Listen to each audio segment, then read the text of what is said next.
Alright friends, let's start with the next session, and here we are going to talk about the world of communication. Let's look at what exactly is communication and what does it include.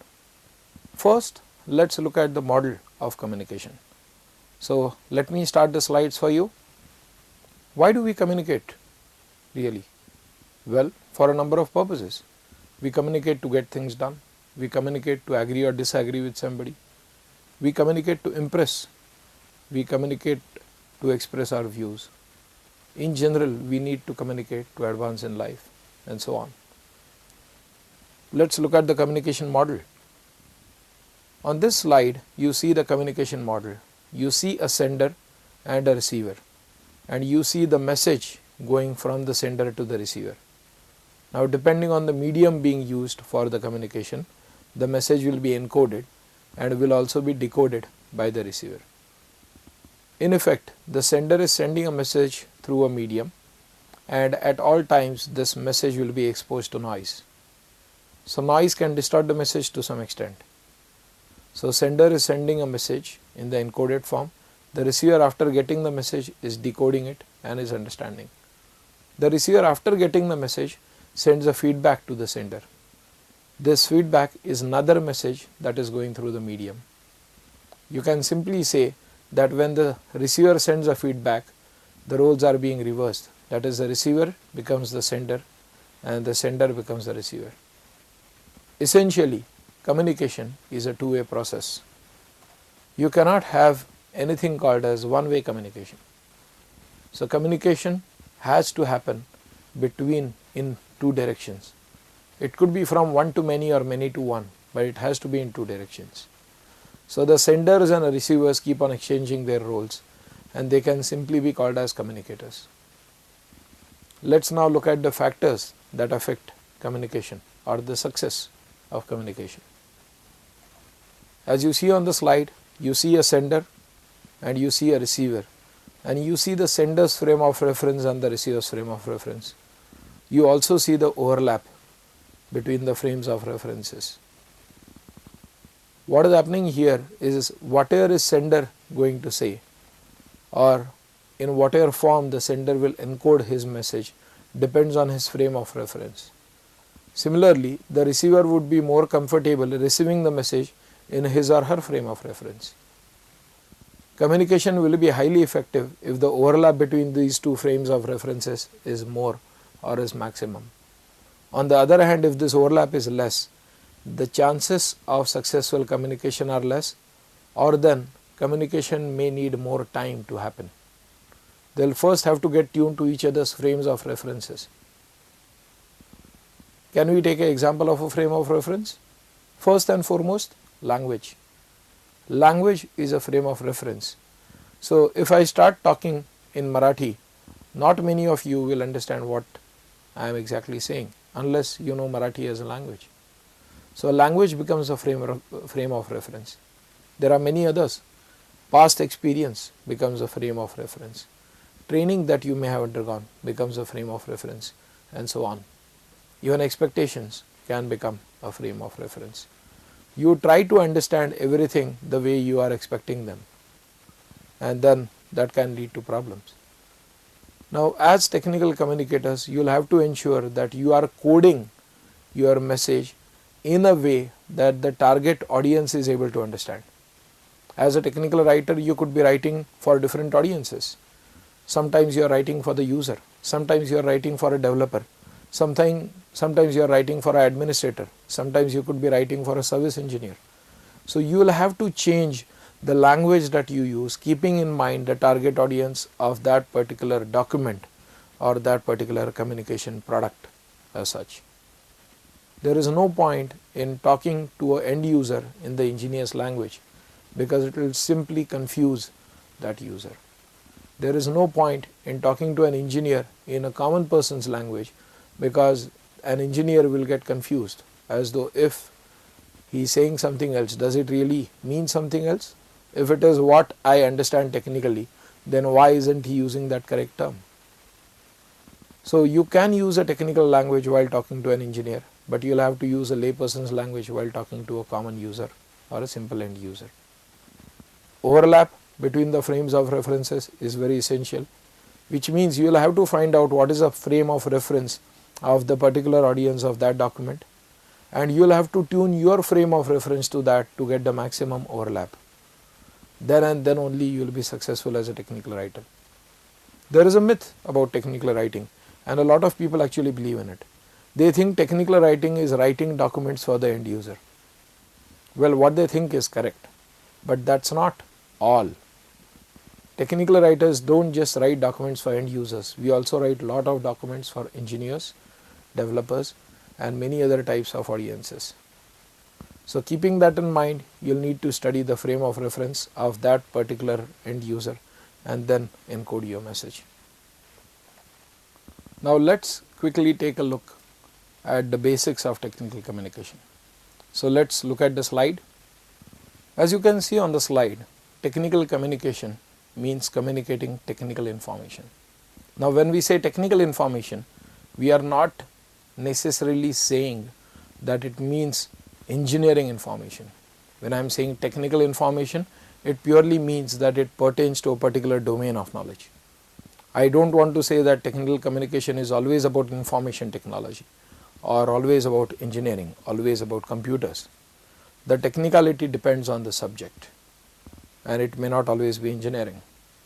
The medium used could be audio, visual, printed, online, verbal, non-verbal, or a combination of all of them. Let's quickly take a look at audio and visual and verbal and non-verbal. As you can see on the screen, communication can be divided into verbal and non-verbal. In verbal, you will have written and oral. However, you can have written and oral medium being used for non-verbal communication also. When you are writing something in words, we are essentially doing verbal communication. When I am showing something in the form of a flow chart, I am doing non-verbal communication. So sounds like aha are also a part of non-verbal communication. A diagram is a part of non-verbal communication. A flow chart is, technically speaking, a very beautiful and effective combination of verbal as well as non-verbal communication, because flow chart many a times includes text and it explains the flow or the logic. As a technical writer, you should not get good at only the written communication, but you should also be able to visualize something very easily. I want you to do an exercise with me, alright? And this exercise should bring out the point that in a human mind, non-verbal communication has got more deeper roots than verbal communication. So keep straight, sit straight, neck relaxed. Now I want you to say yes, and go ahead and say yes. Let's do this 5 times, right? So do it with me. Yes, yes, yes, yes, and yes. You may have realized that you make a slight movement of neck while saying yes. So this time let us go ahead and make that movement a little bit stronger, or let's make that movement as a deliberate action. So let's go ahead and say yes while moving the neck. We'll do this 3 times. Yes, yes, yes. Easy, wasn't it? Alright. This time we are going to say no 3 times, and while we are doing that, we are going to move our neck. So let's say no, no, no. As you can see, the movement has a relationship with the words that you are speaking. Now let's try to do something interesting. Now I want you to move your neck as if you are saying no, but while doing that you should say yes. So try this out. Yes, yes, yes, and try this. No, no, no. What is happening here? Your brain is noticing that there is a discrepancy in what you are saying and what you are doing. As a result, your neck can actually become stiff, or you may end up speaking the word first and then moving your neck. This proves that non-verbal communication is stronger in a human mind than verbal communication. Let's do one more simple exercise, and we'll have many exercises like this in the course that we have brought out for you. So I want you to stretch your right hand out like this and make a V of the first two fingers. Alright. If you want, make a little bit of space around you so that you are able to move your hand. Now look at your right hand very carefully and flip it and see through that V. Flip it back. Now move it to the left hand side of your face. Again see through that V. Don't bend your hand over here. There will be a little bit of pain, but don't worry, this exercise will not take more than a minute. Now flip or turn your hand and now turn it back. Excellent. Now without looking at the hand, get your hand back to the right hand side of your face, and again without looking at your hand, bring the hand closer to your face and put it on your chin like this. Right? Have you done? Take a look at yourself. If you have a mirror around yourself. Alright. And where is your hand? Is it on your cheek or is it on your chin? I said put it on your chin, and you may have put it on your cheek. That is non-verbal communication. When a human mind tries to get inputs from verbal as well as non-verbal, and non-verbal is more dominant, then you tend to follow non-verbal communication. What I did is I simply got you involved in the exercise, and you are paying more attention to my actions than my instructions. Simple, wasn't it? Alright, let's go to the next slide. I have mentioned three characteristics of non-verbal communication on this slide.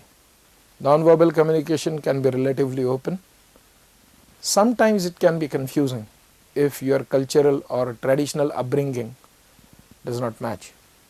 But non-verbal communication has a big advantage, which is it can be universal. So you may have seen signages in public places like theatres and airports. They would mostly be non-verbal communication, and they are very effective. Let's look at characteristics of verbal communication now. So we'll go to the next slide. Well, there we are. Verbal communication is very effective when you focus it on a particular group of audience or a target audience, and that audience is very cohesive. So let's say if you are talking to a team of doctors and you use the correct medical terms, they will be able to understand it very quickly. But you may not be able to use the same terms for somebody else. Verbal communication has limitations of language because you end up using a lot of words, and verbal communication cannot necessarily be universal. Though there are many languages having similar words, but verbal communication will always have the boundary of language, and there is not only one language spoken on this planet. As a result, verbal communication cannot be universal. Let's look at some of the misconceptions about writing. A number of times I have seen that people are not able to appreciate that writing is a very important activity, and it is often misinterpreted. So let's look at the next slide. A lot of people think that writing is extremely easy, and there are probably equal number of people thinking that it's extremely complex. It's not very easy, and neither it is very complex. For doing writing very well, you should have a good vocabulary. In your vocabulary, there are two parts. There is something called as active vocabulary, then there is a dormant vocabulary. You tend to use the words which are there in your active vocabulary, but if somebody else uses the words which are there in your dormant vocabulary, you'll understand it. For writing, you'll have to increase your active vocabulary. If your active vocabulary is rich enough, and if you know the process, if you know the tools, if you know the subject, writing could be fairly simple and straightforward. We'll talk about that in detail when we go to the technical writing process. A lot of people think that anyone who can speak in a language can also write in that language. A lot of people think that there is no difference between the written language and the spoken language. Spoken language tends to be a little bit loose or a little bit elaborate or descriptive, whereas written words are supposed to be concise. Written material should be crisp, it should not be colloquial. Don't use 4 or 5 words when 2 can do. When you are speaking, you are trying to express your thoughts, and this is a time you are stretching your active vocabulary to give you the right kind of words. Sometimes you may not get a word that is fitting to your exact requirement or that is satisfying your thoughts or your ideas at that point of time. Like when I am speaking, I am trying to collect words from my memory to be able to express my thoughts. And sometimes the words that will come to me could be what we call as the low information content words or placeholder words. Many times we tend to use words which don't have any content, but they just buy a fraction of a second so that we can search for better words. One observation that one of my friends told me, he is not an Indian, and he told me that Indians use a lot of basicallys. So we tend to say that basically I am a technical writer or basically I am an engineer. Now in both these sentences, basically does not really have any significance. This is what we call as the low information content words. So when you are writing, your material becomes more concise, and that's the reason that written content has to go through a number of reviews. As you review it more and more, it should become more and more clearer, more and more crisp, and more concise. So writing is not a straightforward process because it involves a number of iterations or what we call as drafts. Let's look at some of the more misconceptions. A lot of people who are not aware of the iterations in writing think that one has to just write and submit or give it, and that's the end of it. A number of books which are published in the market today have been reviewed at least 3 times. Many times the reviews could be as high as 8 or 9 times. So it does not get published unless it is reviewed at least thrice. So it's not that the writer is writing only once. The writer is writing it many times. He may or she may end up scratching whatever was written earlier and rewriting it again. Or the reviewer may give feedback to improve or add value. So it's not correct to think that one thinks or one writes only once. It's an iterative process that continues. Writing is spoken language converted into written form. As we discussed earlier, spoken language has got a lot of redundant words. Writing is supposed to be concise.